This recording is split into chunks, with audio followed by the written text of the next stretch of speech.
All right, guys, welcome to Beyond the Muscle. I'm really excited to welcome our next guest, Charlie Cuthbert. So, Charlie had an incredible season in 2024, becoming junior world champion with the DFAC, as well as British and Scottish champion with the BMBF. So, yeah, Charlie also has his own podcast, the Improvement Podcast, which you guys should definitely check out. So yeah, welcome to the show, Charlie. How are things going on your end? Things are well. Thank you very much for having me on, and definitely done your research in terms of that introduction.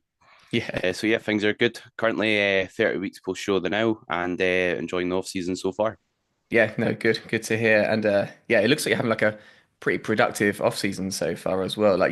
It's funny actually because your weight has, even though you're, I think like 13, 14 kilos heavier, is that you don't look, you still look lean, which is pretty impressive. Um, Uh, Not quite that much. I is it 30 am pounds or 20 pounds. 20 pounds? Oh, I misread that. Yeah. That's why you're looking Oh, lean. you're Yeah. all good. Yeah. Yeah. So I'm yeah, still in all right shape for where I'm at. So yeah, just took it kind of nice and slow. It's obviously quite difficult out the gate just because your hunger's still quite as high as when you were competing itself, but managed the period pretty well. And I think that does you good in the long term because it gives you a lot more runway to push your body weight up without needing to pull back. Yeah, that's a really good point actually. It's just yeah, the people overlook the need for just really gradually gaining, I think, because it's so tempting just to gain and it's gain, then you drop, you gain and you drop, and then yeah, you're limiting the progress. So that makes sense. Yeah, that's something I wanted to delve into actually, was that kind of post-show phase and how you've kind of managed that. We will go into that as well. Because was this your second season, Charlie, competing? Uh, yes, so 2022 and then 2024. Yeah. So yeah, second season. Actually, on just on that topic, actually, how did you find the post-show phase compared to that first season?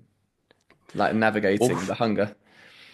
I was fine on both seasons to Yeah. be fair. Like it was hard in the fact that my hunger was high, like, and it's like you're suffering because there's not that goal there, and you get fed up of being hungry. But my adherence was pretty bang on, like both post show periods. To be fair, obviously the first post show I didn't quite get as lean my first year competing, and I spent the last few weeks prior to my last show of the season like at maintenance eating up into the show, which made it a bit easier because it's not like I went from rock bottom food to then post show. But I think for me, like post show, some people, from what I've heard, like they kind of lose that motivation, lose that sense of purpose. But I've came off both of my seasons just super motivated and like looking forward to getting after it and putting on more tissue. So I found those periods, I don't want to say easy, but I adhered well, but Mm.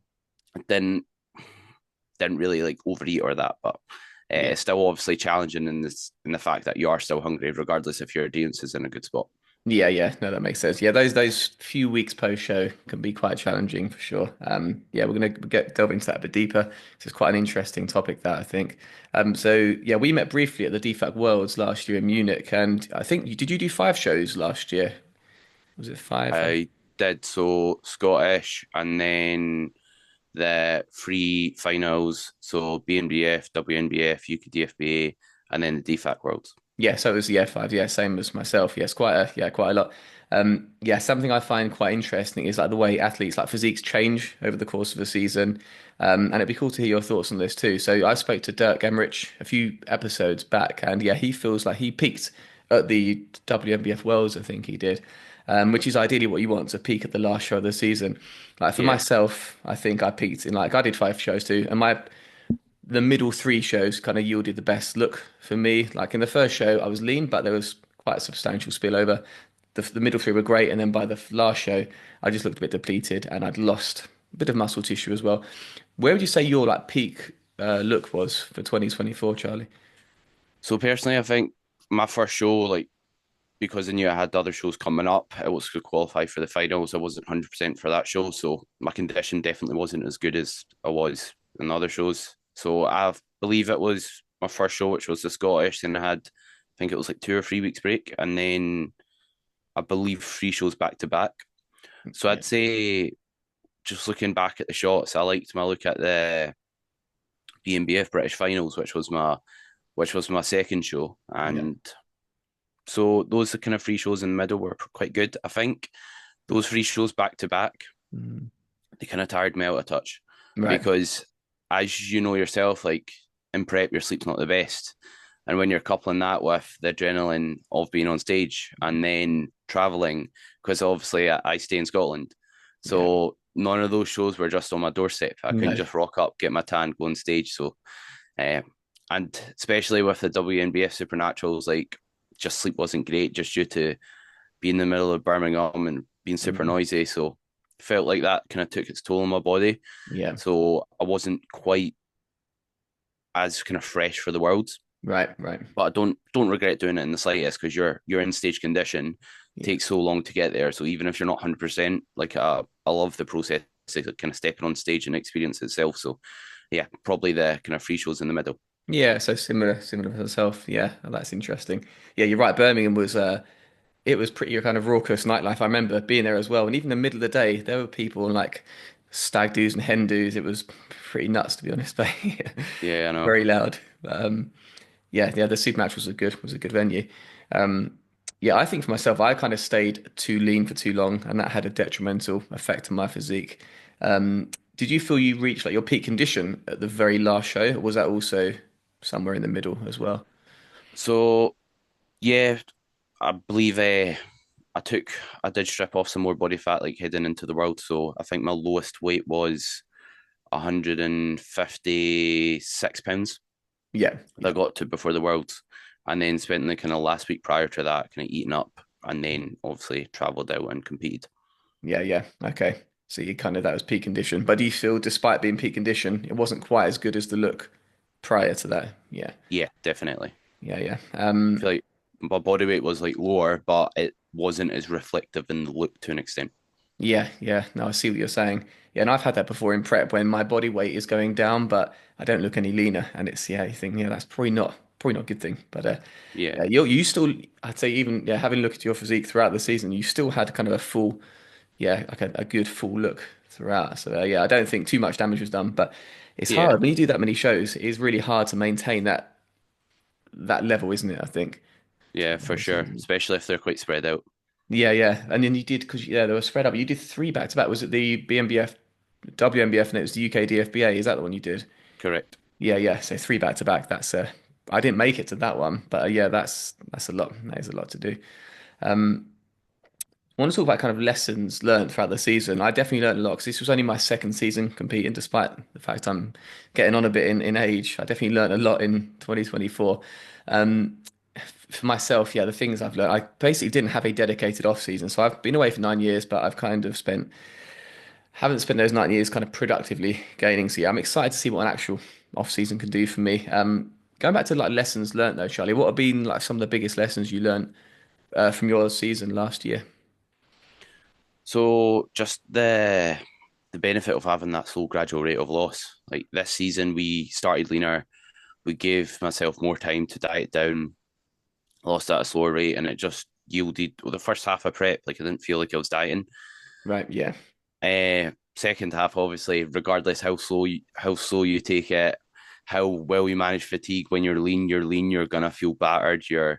There's no way to kind of be in that state physically and feel fresh. But I think having that slow rate of loss was super beneficial in terms of my ability to retain performance, my tissue as a result of that, hmm and just manage fatigue throughout the prep. Yeah, yeah, that's a good message there. Did you? I imagine your rate of loss slowed as you got towards the end. Is that Yeah. the case? So started off like 1%, maybe slightly above that towards the start, and then tapered off towards like 0.5, and then even slightly less at the very end. Yeah, I think I lost a bit faster like after the free shows back to back, just because I spent a lot of time kind of at maintenance. yeah, But yeah, obviously, leaner you get, your ability to retain tissue is going to diminish, so it makes sense taking it slower. yeah. No, that makes perfect sense. What were like your side effects like during prep? Like things like lack of sleep, lack of energy, to be expected. Were they better or worse? How was all that? So sleep wasn't wasn't horrendous. It's like Mm. I've heard people have a lot worse sleep, like getting to sleep completely fine. Yeah. It's just a case kind of waking up quite early Mm. in the morning, despite obviously nailing everything I can in regards to kind of sleep routine, sleep hygiene, managing Mm. stress, etc. I found obviously fatigue, you're gonna feel battered regardless. Again, Yeah, how yeah. you kind of handle the prep, and it's a gradual process. So I don't think you realize how battered you are until you're came out the other end of it. But yeah, just your general symptoms like bit of Mm. tiredness day to day, sleep's not as great, which then affects that. But I'd say as a whole, the prep was pretty smooth. Mm. Yeah. Yeah, no, that sounds good. I say it sounds good. It's to be expected, I guess. And it's so true what you said actually about you because you kind of get used to it, I think. It's only on reflection looking back. I remember a couple of months, maybe not even a month or so after competing, I remember feeling I just feel totally different now. But you get used to feeling like a zombie, don't you? It's a strange thing, like being a competitive bodybuilder. You kind of get used to that low energy. And Yeah, yeah. for sure. I Um tend to just try not even think about it. Like yeah, you're yeah. gonna feel like that anyway. So I just whenever someone asks how I'm doing, I'm good. Mm, I like yeah. don't even entertain the thought of how I'm feeling because it's just gonna make matters worse, isn't it? Yeah, that's solid advice. I think, yeah, you've got to kind of detach yourself emotionally to that feeling of feeling like crap because, yeah, it's going to happen. You just got to kind of accept it. Yeah, really true. Yeah, Um, so did you do like a pre-prep diet at all before competing last year? I did. So it took place. I'm not very good with dates, so my apologies. It took place the year prior, so Yep. 2023. I think I wrapped it up around November time, Hmm. maybe end of October, round about that period. And I believe I took my body weight from 200 pounds to 180 pounds. Oh, And okay. then from there pushed up to round about 187 pounds to start prep, Yeah, yeah, which was lighter than when I started in 2022, which again put me in like a much better spot. yeah. Okay, got it. Interesting. Yeah, they're very popular now, the pre-prep diets. I did one when I first competed way back in 2015, like before they were kind of yeah popular. And I didn't do one last year, but I didn't really have the need to. I was fairly lean-ish going into competing. But it does definitely make sense, just from kind of priming the physique. I 100% agree. What's like very impressive with yourself, that your physique definitely changed a lot. Having looked back at the pictures from 22 to 24, obviously you're still young, and apart from accruing just more time in the gym during that period, what are some of the biggest changes you made going into the 24 season compared to 22? I appreciate that a lot. And what do you mean by like changes, like in Did terms of you? my training, what I've done in the off season, or Yeah, yeah. I'm just curious. Did you actually change any processes, or was it just keeping it the same, or was it just a case of keep doing the work, keep accruing more muscle tissue, and that was it really? Because yeah, there was definitely a change, but I wondered if you'd done anything specific to elicit that change in physique, or if it was just kind of organic growth of the physique. so I think it's a bit of both. Just obviously time, Yeah. and I think the more I've went along like my bodybuilding journey, not that I was ever inconsistent in the past, but I just I'm a big believer that like all these wee 1% add up. So I'm Mm. always kind of seeking like what other wee marginal gains can I stack, and it's just once I left that 2022 prep, like my consistency didn't kind of dwindle or drop. Yeah. I just kind of carried that momentum with like a off plan meal here and there once a week, Hmm. and just basically treated as much as like as cliche as it sounds, just treated my off season like a prep pretty much. Right. Yeah. And what also helped is just more time under my belt. Like the more you train, the more experience you get, the better you can kind of connect with certain body parts. The Mhm. more skill you get in terms of your ability to kind of train areas like your back, which was an area that I think I brung up a decent bit that was a bit weak before. Mhm. So just getting those reps in the sense Mhm. that getting that skill in, which then yielded me to get more out of my work in the gym. That and just again trying to get better in terms of improving my knowledge and applying that to areas in the gym. Yeah. Yeah. Some good points there, especially about the like gathering skill in a particular movement. Um, I'd be curious to your thoughts actually. So, what are your views on changing movements in terms of keeping an exercise in the program? How long would you typically keep something in for before thinking, okay, that needs to be tweaked or that needs to be rotated out? So unless I'm thinking I'm not getting anything out of it, or on paper like it's just not quote unquote optimal, or it's just not yielding much return from investment, I would just run movements into the ground pretty much. Mm. Because as you probably know yourself, like even 20 weeks, 30 weeks into doing a movement, you can still make these wee tweaks to allow you to get more out of it. And I Hmm. found that a lot, like with being a personal trainer myself, like 30 weeks into like PTing them, I'm still doing the same movement. They're Yeah. still improving it. So it just Hmm. highlights the importance of kind of keeping things the same. I love kind of the logbooking aspect and trying to beat Yeah. last week. So I just like kind of keeping things the same until I feel like they need to really change them, and then that then gives you that data to then know if it's actually worked or not. Because if you gave it kind of 6 weeks, swap to another, then how Hmm. do you actually know what's gave you that improvement in certain body parts? Yeah. Yeah, that's so true. I think I have a similar mentality. I'll generally keep them if I like the movement, if I feel it's working well, stimulating the right muscles, I'll keep it in for as long as I can. Unless it starts to feel a little stale, I might get like a little joint niggle, and then I might rotate it out. But yeah, I can completely agree. I think it's so tempting just to swap things out to the next kind of fashionable movement. But yeah, you've got to run these things long term to really see how yeah how they're shaping out really. Exactly. Yeah. What doesn't help is my gym's constantly getting new kit. Oh So really? like Right. I started prep, and obviously that's not the time you want to change a ton of stuff. And Yeah. then we got in like tons of new movement. Oh no. Like we got a massive extension, and machines just kept coming in and coming in. But it Mm. gave me something to look forward to when I started my off season anyway. So Yeah, that's true. It does look really good, your gym. You've got that. It's a movement I see a lot of guys do now, which our gym doesn't have at King's. Is it called the hip press? It's a knee flexion squat pattern movement, but you hold on to the handles. I've forgotten that the name escapes me. You're the pushing away from it. Gym Leco hip press. Hip press. Yeah, yeah, that's one. Yeah. How do you find that? What's that like? Yeah, it's really good. I put like a yoga mat behind me to get a bit more range. The only bad thing about it is the handles are like in front of you. Yeah, So it's yeah, quite hard to kind of pull yourself down and make you stable. yeah, That's the only kind of downside of that piece. yeah. Okay. Yeah, that seems to be a movement that everyone is doing at the moment. I'm a bit jealous because it's yeah, I love all the hip squat pattern movements I do, but I'm eager to try that one. It does look pretty good. Yeah, it's brilliant. Yeah. So yeah, last year you were coached by AJ last year and 22, is that right as well? And Correct. 22, So it's yeah. been 5 years and a couple of weeks I've been with him now. Oh, amazing. Oh, that's really cool. Yeah, it's interesting. There seems to be a lot of like young athletes coming through that have that same kind of drive that AJ did when he was young. I knew AJ way back in 2015, when he first kind of burst onto the scene. But yeah, seems to be a lot of young guys like yourself. You're willing to just put the word in, do the graft, do the research, but then also spending the time in the gym to kind of see what works like for you. And I think there's no substitute for actually just getting in the gym and kind of yeah getting the work done yourself. Really, experience. What would you say have been some of the most important lessons you've learned from just from your time in the gym, your time training? Uh, in what sense? Like, And it's a bit of a broad question that, but I'm just thinking, yeah, lessons that you've learned just from disregarding the whole bodybuilding side of things, but just from your own like actual training itself. I so just the importance of being able to like cope with delayed gratification. Okay.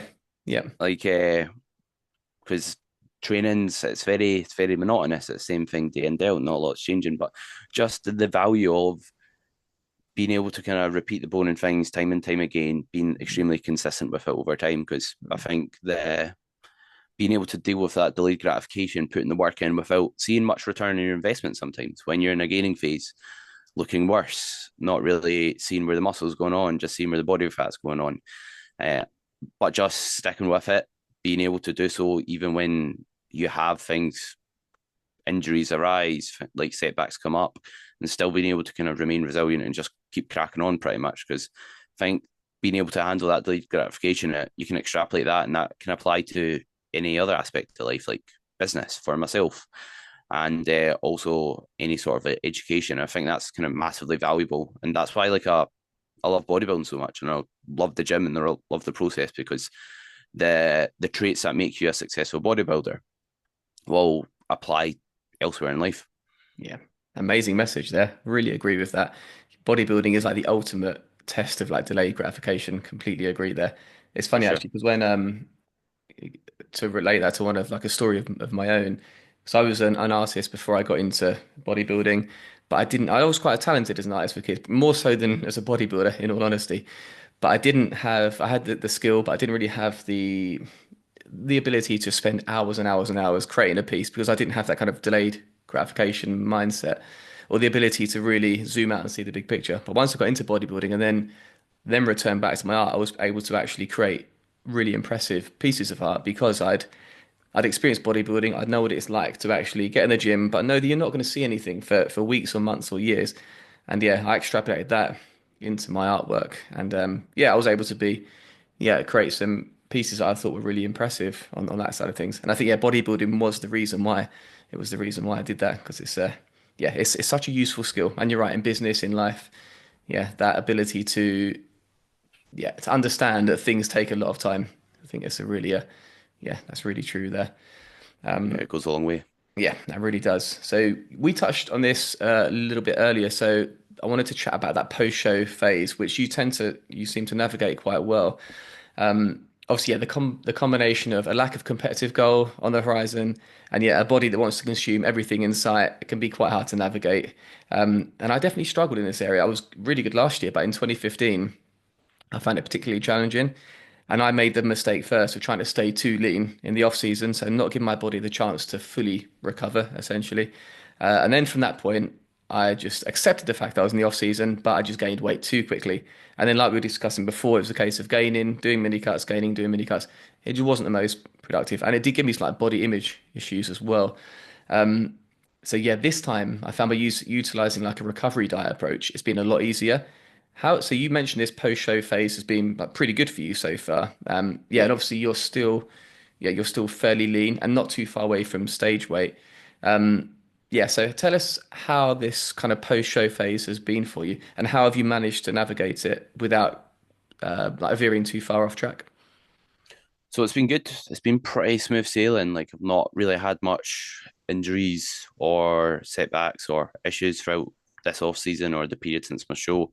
And I think I can attribute that to just keeping my execution in a good spot as I'm progressing my lifts and being more mature in the sense that like if my knees are not feeling great or that, like instead of going on and then slapping on more weight the next week, I'll Mm. be like, right, I'll tidy that up. I'll Yeah. improve that control. Because I think when you get injuries, when you get things like that occur, you can see you can when it gets bad, you then look back and thought, I'm a muppet. I seen that Mm. coming and I could have fixed that, prevented it. But then it's too late and then you need to actually take time off. So just listening to my body for one. Hmm. And in terms of what helped me navigate it, I'd done before I started bodybuilding, I'd done judo for a good 10 years Oh, and cool.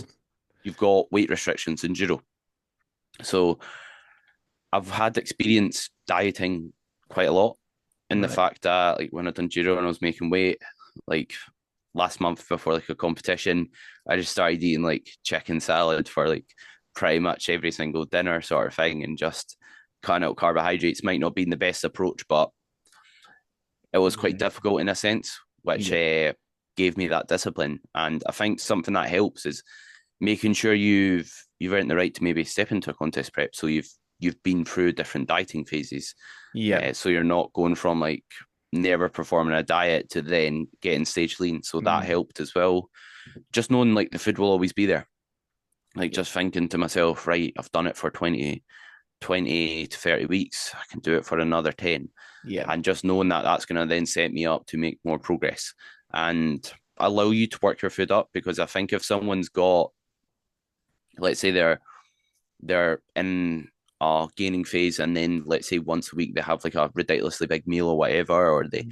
they constantly go over their calories, you don't have the same ability to work your food up gradually over time. Yeah. So I think that helps as well as just whenever like I did have an off plan meal, like after post show, I Mhm. didn't just opt for like, right, let's get some pizza or that or Right. whatever to eat. Like I tried to pick foods that I knew I'd enjoy when I had like meals out, etc. Yeah. But that would also satiate me, so I'm not hungry and making my life easier, stopping me from overeating, and also just having a coach as well. Like I Mm. think a lot of people, regardless if they're doing like a bodybuilding prep or just like a diet itself, like they'll leave their coach right after, and Yeah. having that accountability can go a long way. Mm. Yeah. No, that makes sense there. Did you adopt because more of a recovery diet approach when it came to post show? Was there a big increase in calories, Charlie? So I don't think it was massive in terms of like my increase in rate of gain. Yeah. I can get up for you the now, but we took Mm. it pretty gradual just because gaining a bit slower means yes, you're not going to kind of progress your lifts quite as fast. You're not Mm. going to be in the best position to build muscle as fast, but it does mean you've got more runway to push your body weight up. So Yeah. yes, you might not progress as fast, but it means that the ratio of body fat gain is going to be a bit lower. So after the world finals, first week I gained so my obviously my lowest weight of prep here it was 100 and or on stage I was 158, and Mm. then if we look at the month after I was 165, Yeah. and then the month after that I was sitting 167. So Mm. initially gained a good kind of 2.5 kilos, 5 pounds, and then took it a bit slower. And Mm. then again another 4 weeks after, I was only another 2.5 pounds up. So took it pretty reasonable in terms of rate of gain. Yeah. Now that is quite yeah, conservative in terms of yeah, rate of gain. Yeah, see for myself, yeah, it was similar. It was a bit more aggressive, I'd say. I definitely adopted the kind of 3DMJ popularized recovery diet and up my calories quite substantially straight away. Just with the aim of getting my body weight back up to, I think I put on about 6 kilos in, I want to say like 7 or 8 weeks. It was fairly assertive, not crazy, but it was controlled. But yeah, despite this, my hunger was still like an 8 or 9 for, I think obviously for hormonal reasons. So yeah, despite the higher calories, I still kept things in like my high volume salads and really satiating foods in for, I guess, 2 to 4 weeks post show, until my hunger, yeah, reduced slightly. But yeah, I think there is a spectrum, isn't it? I think some guys like yourself, and I guess Steve Hall, from Revive Stronger, he might be another example. He's really staying fairly lean, I think, in this off season, and of someone like Dirk as well, someone who can just operate and still perform well in the gym and still make improvements, but staying closer to stage weight. Whereas some guys just need to get a bit heavier, I think, to just to feel better. So there definitely seems to Yeah. be a bit of range there in where we all fall. Okay, no, that's interesting. Um, Getting back to where it all started. Actually, before we do, I'm curious about your judo. I take it you don't do that anymore. No, I don't. No, no. Did you get many injuries during that at all? I broke my collarbone Right. and my pinky toe, and then that's about it, really. Right, So okay. Okay, so relatively not unscathed. nothing. Yeah, okay.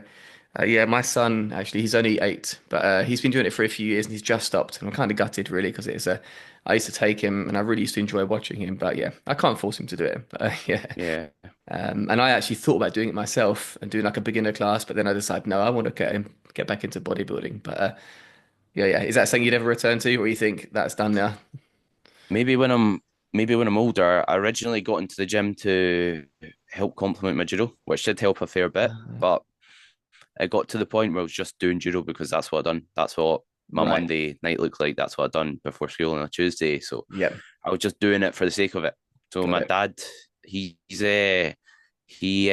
went to every practice, every competition. Mm, So he was a bit gutted with me kind of stopping. yeah. Thought I was making kind of the wrong move, but like I was just doing it for the sake of it. And it's not Mm. like I transitioned away from judo just to sit on the couch and eat crisps or whatever. Like I Exactly. transitioned that energy elsewhere. So um, I'm like very glad I did stop when I did. Yeah, no, that makes sense. Yeah, bodybuilding is clearly the right thing for you. Interesting enough, do you think any of the lessons you learned from judo have translated into bodybuilding? Yeah, 100%. Mm. Obviously, just the discipline with the nutrition side of things, and also like it's quite not that there's a ton of easy sports, but it's quite a hard sport. Yeah. So I think when you get into the gym, like something that can stop people making quite a lot of progress initially is just they don't know how to train hard.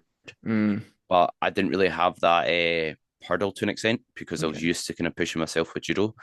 So I didn't take that long to kind of know how to take my sets to like a good proximity to failure, which I think helped me progress like pretty good initially. And it gave me like a good foundation of strength because obviously there's a lot of grappling going on there as well.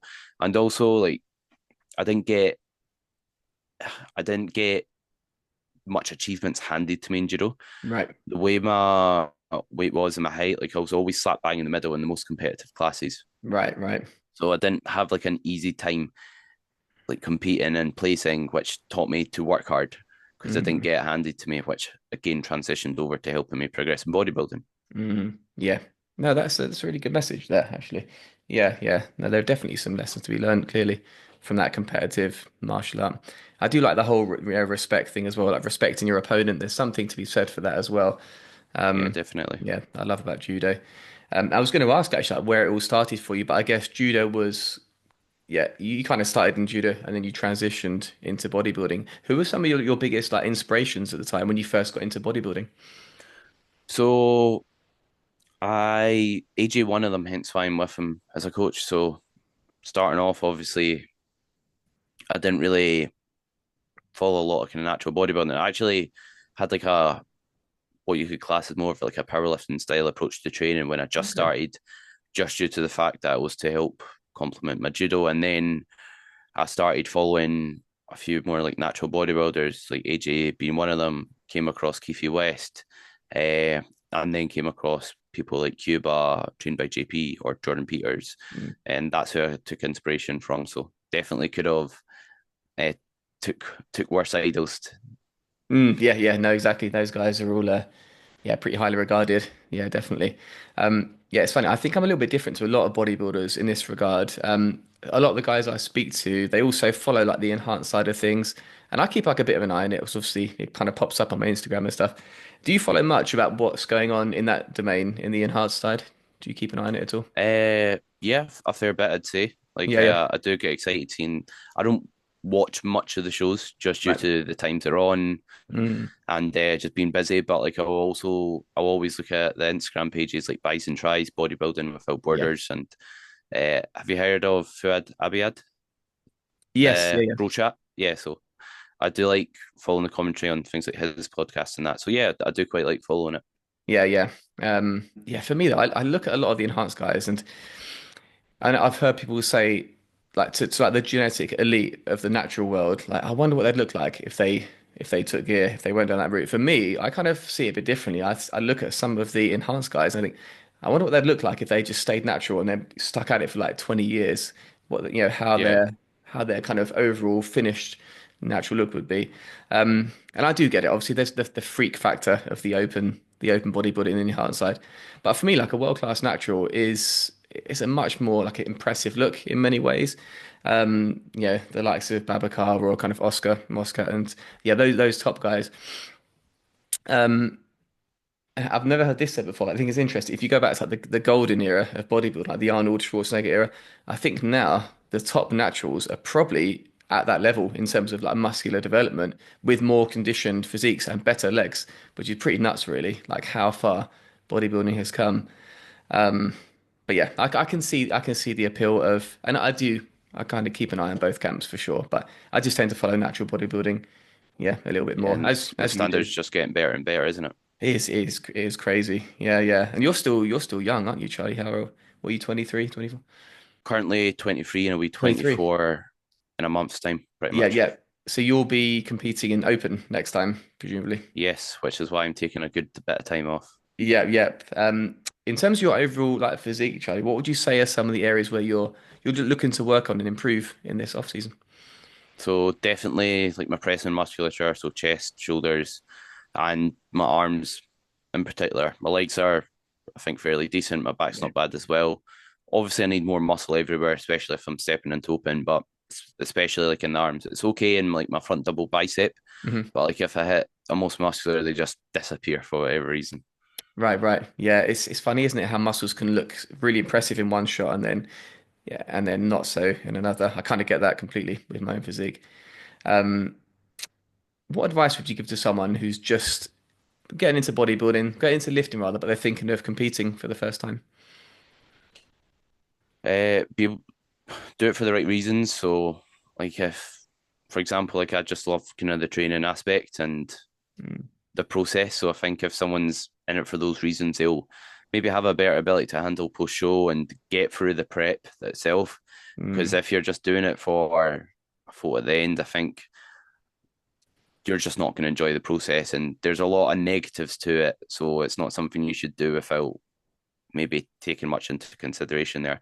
And also just know what it entails because there's, Mhm. again, a lot of negatives. There's a ton of positives, but also Mm. some negatives that it entails. So make sure you're kind of aware of them. You've dieted before, so you're not going from not performing like a dieting phase to then jumping in a prep. That's probably a recipe for disaster, really. Mm. Yeah, no, that's a really good point. Going back to that point, actually, so you mentioned that you'd done some dieting before, even before like the pre-prep diet that you did. Well, you competed in 2022. What kind of level of leanness did you get to before you actually embarked like a proper contest prep? Uh, not, I wouldn't say like I was. It's hard to kind of say because I don't, because obviously I could give you like certain figures, but I Yeah. don't know them off the top of my head. Not super lean. Okay. I had, I mean, good detail in my midsection. Hmm. Nothing to the level of kind of having like boxed off glutes at all, or like seeing Right. much kind of separation in my quads. But I'd say like for the average individual, like a good level of leanness. Yeah, no, that makes sense because it's yeah, I think it's actually a really good bit of advice actually on just embarking on a dieting phase before competing because I did that in 2013 before my first show in 2015 and it really really helped. I got to the point where yeah, I was what people would consider yeah, I say a beach body lean, I suppose. But just for me, starting to feel the side effects of having low body fat, the low energy, the slightly low libido. Um, Hunger was definitely higher than usual, but without things going too crazy. And it definitely helped. It definitely kind of prepped me for okay, I know what it's going to be like. It's going to be more extreme than this, but yeah, I know I have a little idea of what to expect when it comes to getting into that kind of stage condition. I think that definitely helped. Yeah, Yeah, so yeah, that's a good piece of advice there. So you're looking at coming back in like 26 or 27, is that right? 28. Oh, 28, right. Okay, yep, yep. Yeah, so a good while. Yeah, yeah, okay. Interesting. And training is going well at the moment? Yeah, training's going really well. Mm, Sitting, like I said, around 20 pounds up. yep, yep. Everything's going smoothly. Just back from like a holiday where I had like a week away, so feeling mentally refreshed from that. Few movements this week, like not went amazing just from not doing them the week prior, but Yeah, as a whole, things are going like very smoothly, and I've had little issues these or very minimal issues this off season. yeah. Knees were feeling like a wee bit iffy, but I've like I touched on earlier, I kind of listened to my body, and Mm, I'm getting better at knowing when to not so much pull back, but just not increase load further and just tidy up my current work before adding more weight or doing more. yeah. I think that's a great piece of advice there. I think because as bodybuilders by our very nature, we're so conditioned to just go in and do like the prescribed, what's on the menu, yeah, should we say? But Yeah, yeah, you have to listen to your body and be intuitive there because yeah, like you say, it can be a recipe for disaster if you just continue knowing that something's not quite right. And I've had to do that a few times before, make some little tweaks here and there, and I think it's something that's overlooked because yeah, being injured I think is not good when even when you're in the off season, you've got a long way before it can just hamper the progress like so much. Have you remained largely injury free over the course of your so far training career? so I've never had anything too catastrophic. I did hurt my back, I'd say fairly bad, just heading into that prep there, to be fair.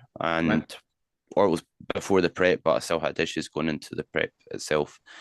So yeah, I tweaked my lower back a good bit, and I couldn't really do a deadlift variation, do much or do any lower back loading at all. Mm, And I just was kind of gradually eased into kind of reintroducing those movements, but I kept kind of tweaking it and tweaking it, which was right.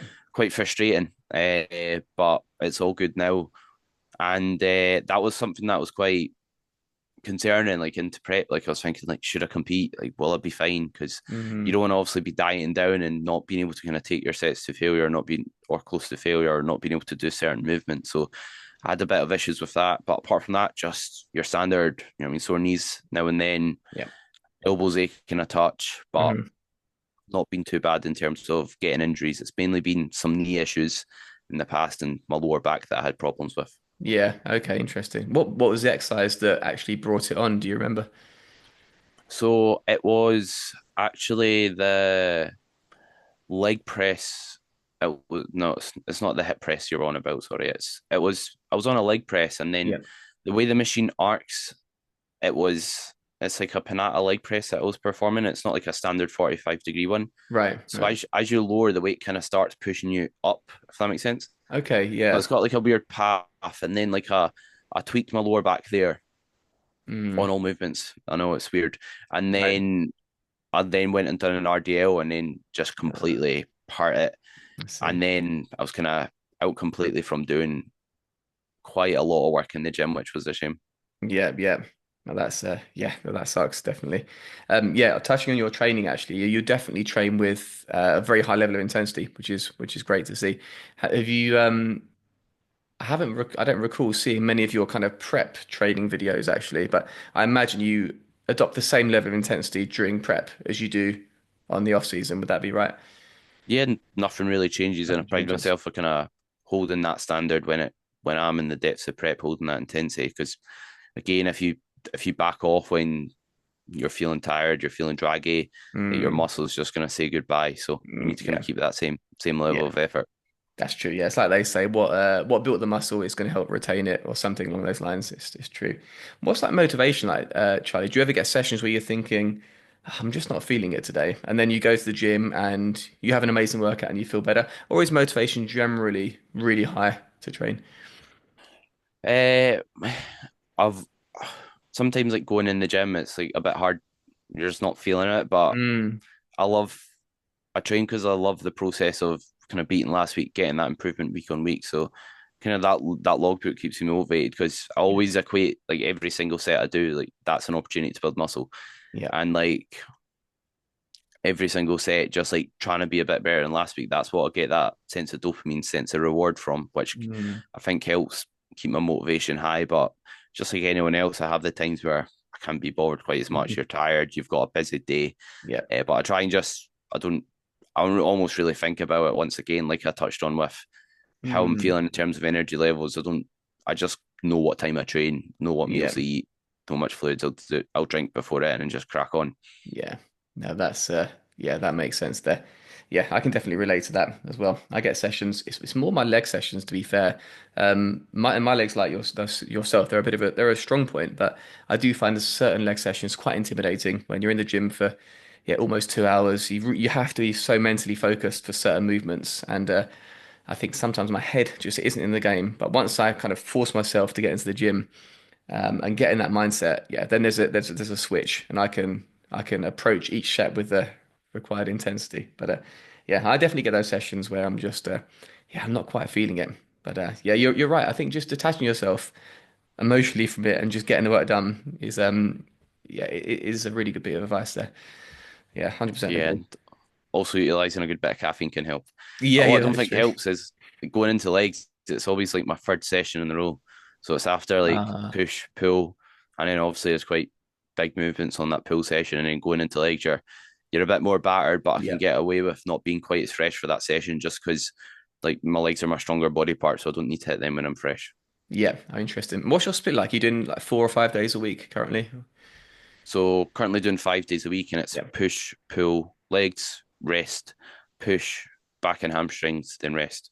got it. Okay, so you do quads once, hamstrings twice. Is that right? So I'd say like back and hamstrings, like I'm doing like a single leg press, like Yeah, a glute drive. So I will tag on a bit of quads there, of course. yeah, yeah. And I just do like the two sets of a seated hamstring curl on the leg session. And that split works quite well for myself because I have the 2 days designated to push, Mm, which is an area I need to bring up. And then I've got kind of my back and hamstring sessions, pretty much like a pull day, yeah, and then legs tagged onto the end. So it suits my needs with hitting all my upper body twice, with giving it a lot of appropriate work when I'm fresh. hmm And then my legs, I train when I'm maybe a bit more battered towards the yeah, end of the session on back and hamstrings, and then the third session on. yeah. Okay, cool. No, that makes sense. And how long are your sessions typically? How long do they last? So push an hour and a half to 2 hours. Same with pull. Mm, Legs, I'd say a good 2 to 2.5. Then wow. back and hamstrings, that's quite like a lengthy session, so it's kind of closer to 3.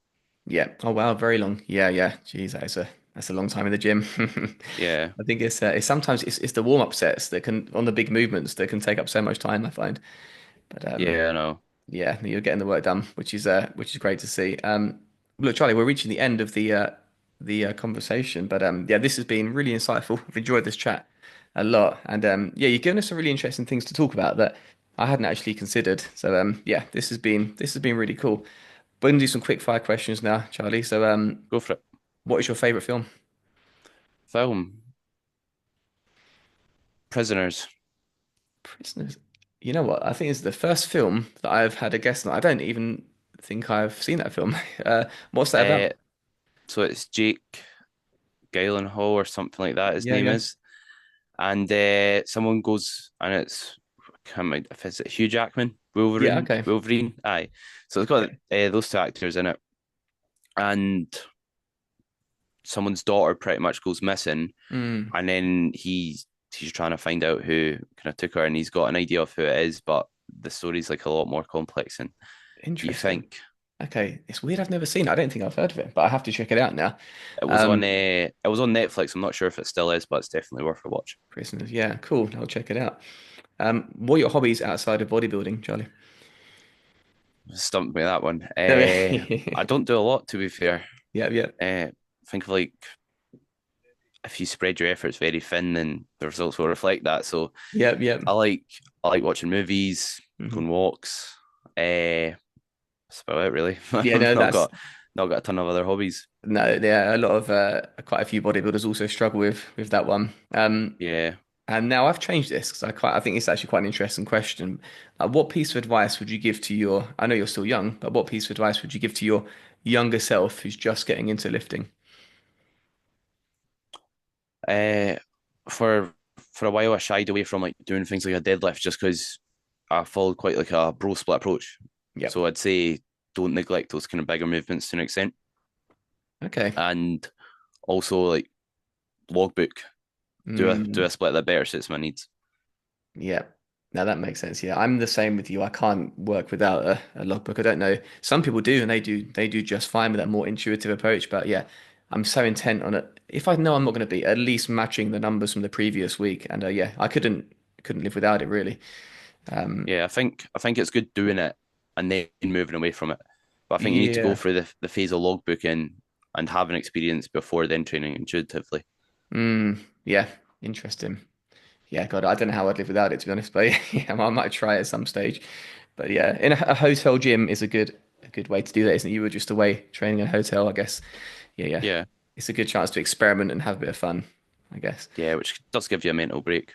Yeah, that makes sense. But Charlie, this has been amazing. Thank you so much for your time for joining me. I've really enjoyed this chat. Thank you guys for watching and for listening, and we will see you next time. Thanks Cheers. very much for having me on. Cheers.